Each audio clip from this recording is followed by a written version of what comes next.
Hello dear, मैं भूतेश आपका even coaching centre YouTube channel पर बहुत बहुत वेलकम करता हूँ। उम्मीद है कि आपकी पढ़ाई जो है वो बढ़िया चल रही होगी, आप अच्छे से तैयारी कर रहे होंगे। और रिसेंटली आपने देखा भी होगा खबरों के अंदर कि मुखर्जी नगर के अंदर एक बिल्डिंग के अंदर आग लग गई है। और वहाँ पर मतलब मुझे तो पता नहीं बच्चों का क्या सिचुएशन है जो उसके अंदर थे भाई। डेफिनेटली काफ़ी सारे बच्चे काफ़ी जख्मी होंगे। तो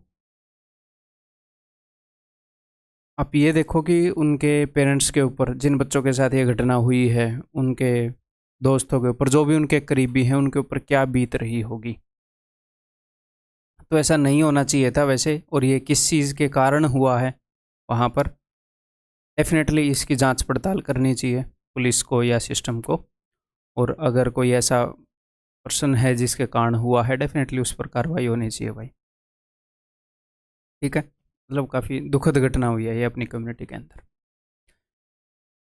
चलिए जी, अब पढ़ाई की तरफ चलते हैं। जैसा कि आपको मैंने बताया है कि अगर कोई ऐसा क्वेश्चन होगा जो कंसेप्चुअल होगा, जो आपकी अंडरस्टैंडिंग को थोड़ा सा और बेहतर कर पाएगा, आपको सोचने पर मजबूर करेगा, आपके कंसेप्ट्स को मजबूत करेगा, ऐसा कोई भी क्वेश्चन होएगा तो मैं एक वीडियो के अंदर एक क्वेश्चन लेकर आ जाऊँगा। और आपको मंडे को प्लेन ज्योमेट्री की वीडियो मिल जाएगी भाई। ठीक है, प्लेन ज्योमेट्री की TCS सीरीज़ की वीडियो आपको मंडे को मिल जाएगी। ऐसा ही एक क्वेश्चन, इसको ट्राई करो। और इसको करने से पहले मैं आपको हिंट दे देता हूँ कि कुछ दिन पहले मैंने एक और क्वेश्चन करवाया था यूट्यूब पर। अगर आप सिंगल क्वेश्चंस की वीडियो देख रहे हैं ऐसी, तो उसके अंदर ऐसा ही एक क्वेश्चन था, ऐसी ही एक सिचुएशन थी। तो आप वो सारे मेथड यहाँ पर लगा पाओगे, एक को छोड़कर, एक को छोड़कर। और हाँ, उस क्वेश्चन के अंदर उस एक मेथड को के ऊपर बच्चे ज़्यादा बायस हो रहे थे। मैं बोल रहा था कि भाई ये तीनों मेथड आपको आने चाहिए क्योंकि तीनों सिलेबस के अंदर हैं। क्योंकि क्या अब तक कब ऐसी मजबूरी आ जाए कि इन तीनों में से कौन सा यूज़ करना पड़ जाए, बाकी हम यूज़ ना कर पाएँ। तो देखो ऐसा इक्वेशन आ गया। वहाँ पर जो सबसे ईजी मेथड था उसको आप नहीं यूज़ कर पाओगे यहाँ पर। वहाँ पर हम वैल्यू एज्यूम कर ले रहे थे, एक एंगल दूसरे का डबल है। राइट एंगल ट्रायंगल मैंने आपको बताया, वैल्यू एज्यूम करके दो तरीके से कर सकते हो। यहाँ पर आप वैल्यू एज्यूम नहीं कर पाओगे। उसने क्या बताया, एक बार क्वेश्चन को पढ़ते हैं। तो बाकी के मैंने आपको 3 तरीके बताए थे वहाँ पर, तो एक तरीके को छोड़कर बाकी के दोनों तरीके इसके ऊपर लगेंगे और दोनों हम डिस्कस करेंगे। तो मेरे बताने से पहले अगर आपको हिंट मिल गई है तो वो तरीके लगाकर आप करने की कोशिश करो। क्वेश्चन कौन से एग्जाम में आया है, कब आया है, मैंने डिस्प्ले कर दिया है। ठीक है, देखो जी। और हाँ, SSC वाले बच्चे बिल्कुल भी ना सोचें ICAR में आया है, वो SSC का ही क्वेश्चन था। ये एक जैसे ही पेपर है और इनका एक ही कंटेंट बेस है जहाँ से इनके क्वेश्चन सेट किए जा रहे हैं।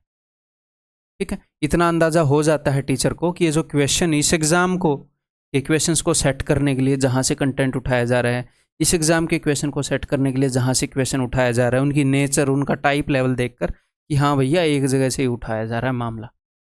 ठीक है, तो एक ही कंटेंट बेस है SSC का और इस एग्ज़ाम का।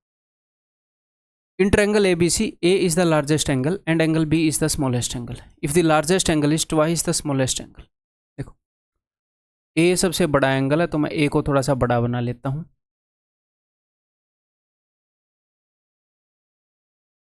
और A जो है, and angle B is the smallest angle, angle B जो है वो स्मॉलेस्ट है। तो चलो वो मैंने सबसे स्मॉलेस्ट बना दिया ताकि आपको दिखे एंगल B स्मॉलेस्ट एंगल है। इसके मैंने किस किस तरीके से आप कर सकते हो, 3 तरीके से आप कर सकते हो। एक कंस्ट्रक्शन भी बना सकते हो, उससे मैंने किया था, बट ठीक है यार, 2 ही मैं आपको यहाँ पर बता दूँ।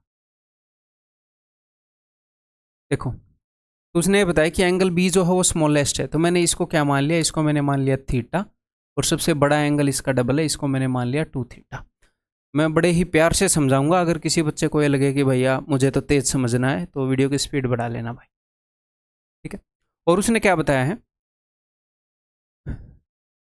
And the length of the sides of the triangle are consecutive positive integer. Consecutive positive integer हैं जो इसकी लंबाइयाँ हैं। तो ठीक है, मान लेते हैं। तो 3 कंजुगेटिव पॉजिटिव इंटीजर अगर आपने मानने हैं तो आप मानने को ये भी मान सकते हो, लेकिन कभी भी अगर आपको मानना पड़े तो ऐसे मानना करो, वो हमारी कैलकुलेशन को ईजी कर देता है कई बार। तो ऐसे मानना करो। तो सबसे छोटी वाली को मैं मानूंगा A-1, तो सबसे छोटे एंगल के सामने होगी सबसे छोटी वाली, सबसे बड़े एंगल के सामने होगी सबसे बड़ी वाली, और इस एंगल के सामने हो जाएगी बीच वाली।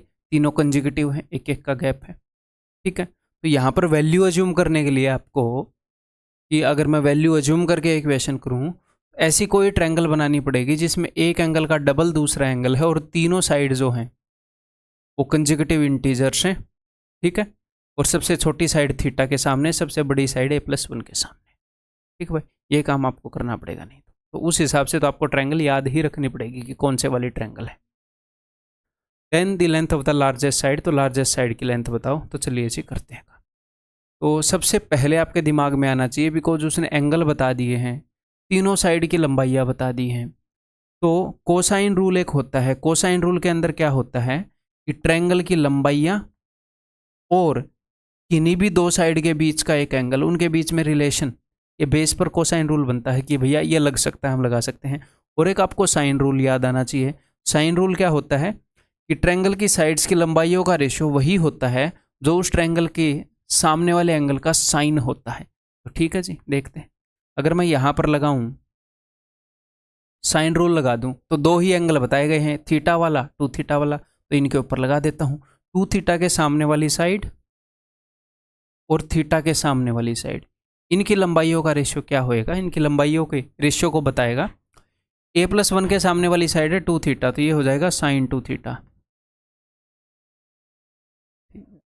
और a-1 के सामने क्या है, थीटा, तो ये हो जाएगा साइन थीटा। तो 2 sine theta cos theta divided by sine theta,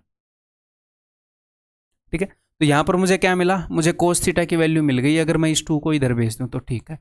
इससे कुछ आपको स्ट्राइक हो रहा है, उस दिन भी बताया था कोसाइन रूल यूज कर सकते हैं। मुझे कोस थीटा की वैल्यू पता है, तो कोसाइन रूल इस एंगल के लिए यूज करूंगा। तो इस एंगल के दोनों तरफ की साइड कोसाइन रूल लगा रहा हूं। मैं बताऊंगा नहीं, उस दिन बताया था, उस दिन पहले वीडियो डाली थी, देख लेना चैनल पर, किसी ने देखनी हो तो। इसका स्क्वायर प्लस इसका square, a² plus b² -2ab, तो -2 into A into this into cos theta. तो कोस थीटा की वैल्यू क्या है भैया, कोस थीटा है a+1 ऊपर डिवाइडेड बाई 2 इंटू a-1 इस इक्वल टू इसका स्क्वायर। एक बार चलो मैं कोस रूल बता ही देता हूँ भैया, कोसाइन रूल कर दिया ना। हाँ जी, देखो कोसाइन रूल ये कहता है कि अगर हमें किसी भी ट्रायंगल की दो साइड्स पता है और उनके बीच का एंगल पता है, तो हम तीसरी साइड निकाल सकते हैं। लेट दिस बी एक्स, तो हम एक्स की वैल्यू निकाल सकते हैं। या फिर आप ये बोल सकते हो कि ट्रायंगल की तीनों साइड्स और एक एंगल के बीच में एक रिलेशन है कोसाइन रूल नाम का, ठीक है। तो अगर मुझे x² की वैल्यू निकालनी है, तो x² is equal to a² plus b² minus 2ab cos theta, this is cosine rule. अब इसी कोसाइन रूल को कई बार ऐसे लिखा जाएगा कि cos theta is equal to a² plus b² minus x बटे में 2ab। तो इसी चीज़ को लिखने के अलग अलग तरीके हैं, मैं ऐसे याद रखता हूँ इसको, ये और यही इसकी बेसिक फॉर्म है वैसे याद रखने की, ठीक है। तो चलिए जी काम करें फिर। देखो कुछ कट पिट सकता है, ये लेफ्ट हैंड साइड है, ये राइट हैंड साइड है, तो ये चीज़ें जमा में हैं, जमा में this plus this plus this plus this, minus में ये पूरा पैकेट है इज इक्वल टू दिस। तो काट सकते हैं हम, तो मैं a² काट दूं, एक 2a कट सकता है, 2a नहीं कटेगा, 1 काट देता हूँ, 1 काट देता हूँ। यहाँ पर है a 2a, इधर भी एक, इस पैकेट में भी एक a है और इधर भी हर चीज़ के पास a है, एक a भी काट देता हूँ।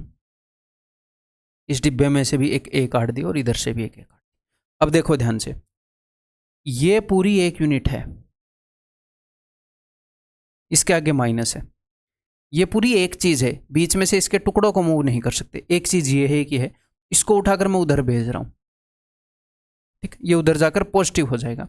और इधर है -2 और सब तो कट चुका है, तो -2 इधर आएगा, तो इधर है +2, तो ये हो जाएगा +4। इधर है a, तो इधर हो जाएगा a+4, और ये चीज उधर जाएगी तो ये पॉजिटिव हो जाएगी, लेकिन नीचे बच जाएगा इसके क्या, इसके नीचे बच जाएगा a-1, उसको इधर आकर गुणा करूंगा, तो इधर है a+4, a-1 को ये मेंटली करने के काम है भाई, इस इक्वल टू a+1 का स्क्वायर।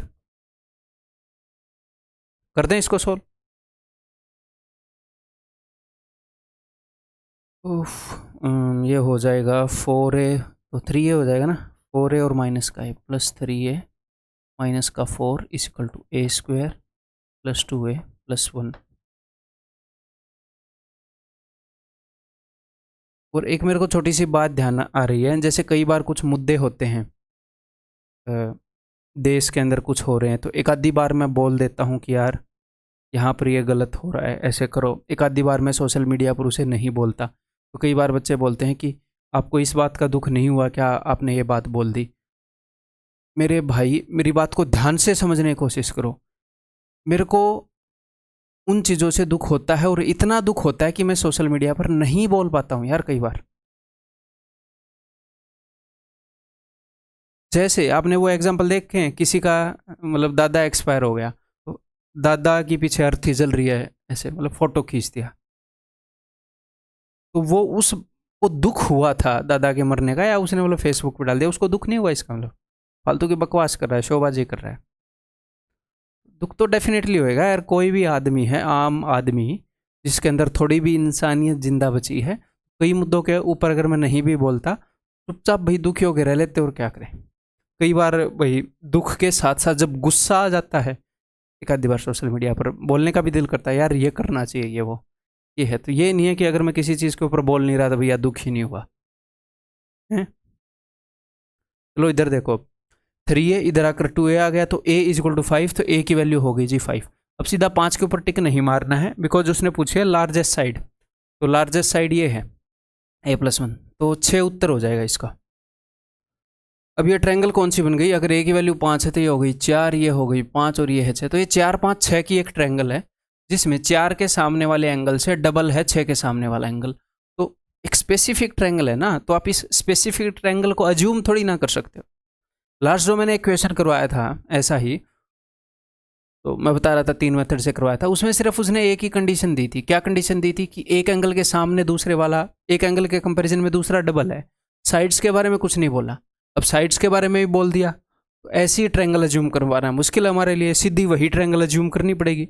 अब कोई आपको बोल दे चलो मैं 4 5 6 वाली ट्रायंगल अज्यूम कर रहा हूँ, तो अज्यूम थोड़ी कर रहा हूँ, उत्तर रट के बैठा है, अज्यूम क्या कर रहे हो उसमें? तुम तो फिर सीधे उत्तर ही अज्यूम कर लिया करो, ट्रायंगल भी क्यों अज्यूम कर रहे हो? ठीक है, समझ में आ रही है बात? ठीक है, ये तो हो गया कोसाइन रूल से। फिर मैंने एक और तरीके से करवाया था, डिट्टो ऐसा इक्वेशन था सिमिलरिटी से, तो मैं वैसे भी करवा देता हूँ, एक बार मेरे बताने से पहले करने की कोशिश कर लो। ठीक है, तो इसीलिए मैंने तब भी बोला था कि भैया ये सारी चीज़ें आनी चाहिए। ठीक है, जो चीज़ सीखने की ज़रूरत नहीं है ना, मैं खुद ही मना कर दूंगा कि भैया इसके चक्कर में मत पड़ो। ये थीटा है, ये वाला एंगल 2 थीटा है।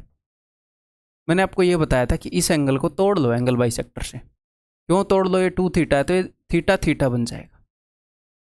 स्टार्टिंग में जब मैंने तोड़ा तो मेरे को नहीं पता था ऐसे होएगा। उस क्वेश्चन को जब मैं कर रहा था, मैंने सोचा कि भी देखते हैं तोड़ के क्या होएगा, फिर वो हो गया सिमिलरिटी से। तो अब हमें पता लग गया ऐसे क्वेश्चन में ऐसे कर देंगे, ये होती है बात। ठीक है, अब ये वाला एंगल देखो, सपोज इट इज डी, ये वाला एंगल है एक्सटीरियर एंगल, ये दो एंगल हैं, इनके सम के बराबर ये होएगा, तो ये हो गया 2 थीटा। और एक और बात, ट्रायंगल एडीबी में दोनों एंगल इक्वल हैं, तो sides opposite to equal angles are equal, हमें ये एक और बात पता चली है। ठीक है, अब यहां पर कुछ देख पा रहे हो, सबसे बड़ी ट्रायंगल के अंदर कौन कौन से एंगल है? एक थीटा है, एक 2 थीटा और एक तीसरा बचा कुचा एंगल है, 180 में से घटा कर आ जाएगा। ठीक है, और इस वाले ट्रायंगल एडीसी में थीटा 2 थीटा और एक और बचा कुचा एंगल है, तो ये तो सिमिलर ट्रायंगल हो गई, एंगल सेम हो गए। तो थीटा 2 थीटा एंड ये, यानी कि A D C is similar to theta 2 theta and तीसरा बी ए सी। सेम उसी ऑर्डर में लेना पड़ेगा, कोरस्पॉन्डिंग एंगल एक जगह लेने पड़ेंगे। अब अगर ये सिमिलर है तो साइड्स का रेशो भी सेम होएगा, तो चलिए जी रगड़ देते हैं। ए डी बटे में बी ए, ये है ए डी बटे में बी ए की वैल्यू क्या है? अब हाँ, हमने साइड अज्यूम नहीं करी है, तो थीटा के सामने वाली को मैं अज्यूम कर लूँगा भैया, सबसे छोटी है ना ए माइनस 1, इसके सामने हो जाएगी ए और इसके सामने ये हो जाएगी ए प्लस 1। ठीक है, ए डी बटे में बी ए, तो B A is equal to A is equal to D C. D C की वैल्यू हमें पता नहीं है, ए के टर्म में तो एज इट इज लिख दूंगा जिसकी वैल्यू नहीं पता है। डी सी बटे में ए सी, ए माइनस 1 इस इक्वल टू ये ए सी A-1 बटे में बी सी यानी कि A+1।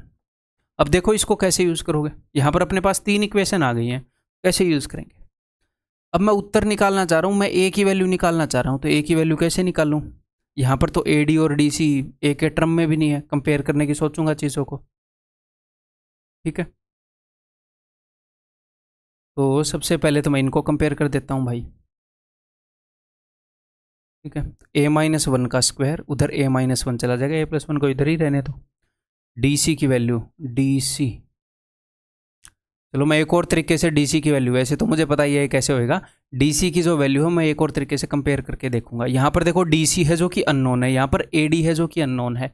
अब डी सी को मैं कैसे लिख सकता हूँ, डी सी को मैं लिख सकता हूँ बी डी, वहीं पर कर लेते हैं, चलो छोड़ो। तो इन दोनों को कंपेयर करते हैं, A-1 का square is equal to A-1 का square is equal to D C into A+1।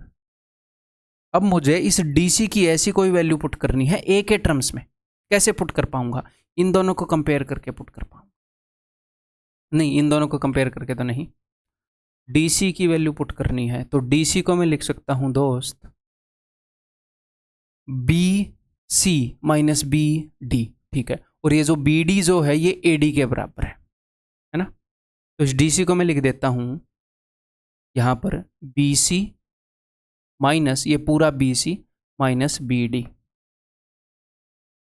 A+1, because B C की वैल्यू मुझे पता है, बी सी की वैल्यू है A+1, ओके जी। और इस बी डी की वैल्यू जो है बी डी, इसी की वैल्यू के बराबर है ए डी। ए डी की वैल्यू ए और ए के टर्म में मैं इन दोनों के कंपैरिजन से निकाल सकता हूँ। इस बी डी की जगह मैं ए डी भी लिख सकता हूँ, बिकॉज दोनों बराबर हैं। तो करते हैं जी, बी सी की वैल्यू है A+1 एंड ए डी की वैल्यू हो जाएगी, इस ए को उधर भेजूं, माइनस ए इंटू A-1 बटे में A+1, ठीक है, इंटू A+1। वो कुछ कट पिट सकता है, उधर A+1 है, तो A+1 को अंदर मल्टीप्लाई कर देंगे, ये वाला भी कट जाएगा, ठीक है। तो A+1 को अगर मैं इससे मल्टीप्लाई करूंगा तो आएगा A+1 का स्क्वायर, तो is equal to A square plus 2A+1। अगर इससे मल्टीप्लाई करूंगा तो A+1 से A+1 गया, तो माइनस का ए स्क्वायर प्लस का ए इज इक्वल टू इसके बराबर, तो ये है ए स्क्वायर माइनस 2A+1। देखते हैं क्या होगा, इस ए स्क्वायर से ये ए स्क्वायर गया, इधर माइनस का 2A है, उधर 1 है, इस 1 से ये 1 गया। अब हर एक के पास ए बचा हुआ है, तो चलो बाद में काट लेंगे। तो 2A उधर जाएगा, 4A और 5A, A square is equal to 5A। बोल रहा था ना मैं बाद में काट लेंगे, अब काट लेंगे। तो A इज इक्वल टू 5, अगर A की वैल्यू 5 है तो लार्जेस्ट साइड की वैल्यू हो जाएगी जी 6, जो कि उसने पूछी। क्लियर। तो ये वही दोनों तरीके हैं जो मैंने उस क्वेश्चन के ऊपर लगाए थे, सिमिलरिटी वाला लगाया था, ऐसे ही लगाया था, और जो इससे पहले कौन सा तरीका लगाया था, कोसाइन रूल और साइन रूल, वो भी ऐसे ही लगाया था, ठीक है। तो ज़रूरी है, कहाँ पर कोई भी नॉलेज काम आ सकती है, तो जो भी नॉलेज काम आ सकती है वो मैं बताऊंगा कि ये काम की है, काम की नहीं है। जो भी मैं काम की बताऊंगा उसे आप स्किप नहीं कर सकते। अगर कोई चीज़ थोड़ी सी कम समझ में आए तो 4-5 बार रगड़ दिया करो ना उसको, तुरंत ही कम समझ में आ रही है तुरंत ही लगे रहो, 20 मिनट उसी के पीछे लगे रहो, आ जाएगी समझ में, क्या दिक्कत है, ठीक है। अगली वीडियो के अंदर मिलते हैं भाई, bye bye, take care, love you all.